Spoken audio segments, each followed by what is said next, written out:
السلام علیکم ورحمۃ اللہ وبرکاتہ۔ ایک سرکاری ملازم پوچھتے ہیں پی ایف فنڈ کی شکل میں ریٹائرمنٹ کے وقت جو رقم ملتی ہے وہ رقم حلال ہے یا حرام؟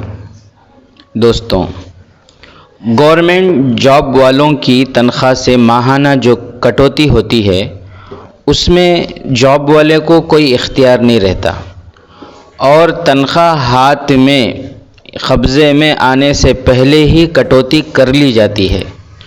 تو اس سلسلے میں پی ایف فنڈ کے سلسلے میں مفتیان کرام کا فتویٰ یہ ہے کہ سرکاری ملازمین کو، گورنمنٹ جاب والوں کو جو ای پی ایف یا پی ایف کی شکل میں جو پروویڈنٹ فنڈ کی رقم ملتی ہے وہ رقم بالکل حلال ہے اور جائز ہے۔ اس میں حکومت جو کچھ اضافہ کرتی ہے، بڑھا کر دیتی ہے، وہ اپنے طرف سے کرتی ہے، اور ملازم کے قبضے میں آنے سے پہلے وہ کاٹتی بھی ہے اور اس میں اضافہ بھی کرتی ہے۔ تو یہ اضافہ، یہ بڑھوتری، یہ حکومت کی طرف سے ایک ہدیہ ہے، عطیہ ہے، یہ سود نہیں ہے، سود میں اس کا شمار نہیں ہوتا۔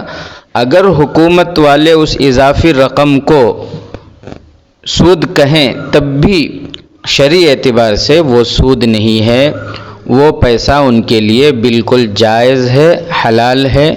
واللہ اعلم بالصواب۔